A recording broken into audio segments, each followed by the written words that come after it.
Schedule ECI ने announce कर दिया है, तो हमारी पार्टी तो पहले से ही विधानसभा के चुनाव की तैयारी में लगी हुई थी।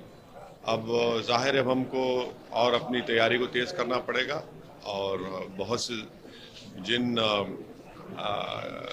कॉन्स्टिट्यूंसी से हमको अपने कैंडिडेट खड़ा करना है उस ताल्लुक से हमारे गुजरात के अध्यक्ष जनाब साबिर भाई साहब तय करेंगे और हमारी पार्टी की तैयारी तो ठीक है। अब फिर हम जाएंगे और गुजरात की विधानसभा में हमारी पार्टी के उम्मीदवारों की कामयाबी के लिए हम पूरी कोशिश कर रहे हैं और हमको यकीन है कि इंशाअल्लाह कामयाबी मिलेगी।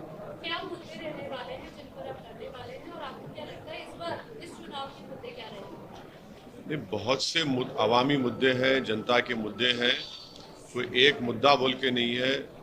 गुजरात में एक मिस गवर्नेंस भाजपा का रहा है, जिसकी वजह से कोविड के वक्त बहुत से लोगों की मौत हुई, बहुत से लोगों को जो हेल्थ अस्पतालों में मिलना था सहूलतें वो नहीं मिली। महंगाई एक बहुत बड़ा मुद्दा है, लोगों की तनख्वाहें कम हो चुकी हैं, बिजनेसेस कमज़ोर पड़ चुके हैं और साथ ही साथ हमारी कोशिश ये है कि भारत की लोकतंत्र में जहाँ पर सब समाज को, समुदायों को उनका एक मुकाम और इज़्ज़त मिली है, उसी तरह से हम कोशिश कर रहे हैं कि अल्पसंख्यक समाज हो, दलित समाज हो, आदिवासी समाज हो, इन सब को उनकी एक लीडरशिप बने, उनकी एक आवाज़ रहे।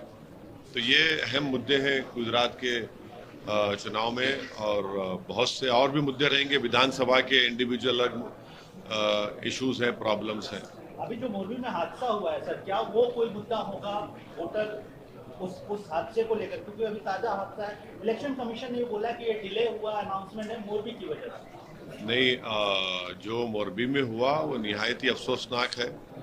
वो भी गुजरात की हुकूमत की मिस गवर्नेंस की एक मिसाल है कि जिस कंपनी को ठेका दिया गया था उनको तो इसका तजुर्बा था ही नहीं और उन्होंने कुछ काम उस पर जिस तरीके से करना था और वहाँ की म्यूनसिपैलिटी, वहाँ की जो सिविक अथॉरिटीज़ है, उन्होंने उसका टेस्ट भी नहीं किया, फिटनेस सर्टिफिकेट दिया नहीं, तो जाहिर है ये एक मिस गवर्नेंस का इशू है।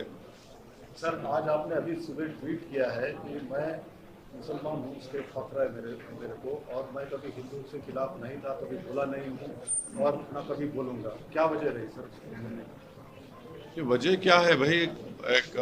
जब आप पब्लिक स्पीच देते हैं तो उसमें आप इन चीज़ों को उठाते हैं, तो इसलिए हमने कहा है।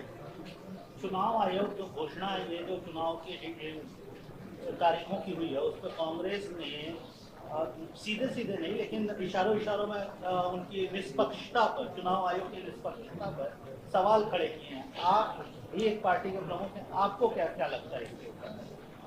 देखिए,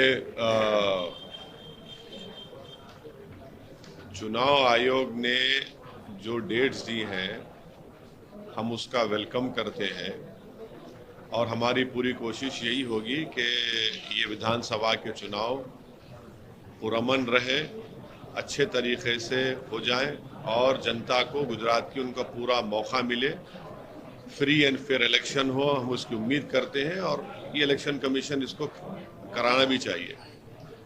अब इससे बढ़कर मुझे कोई कहने की जरूरत नहीं है सर। कल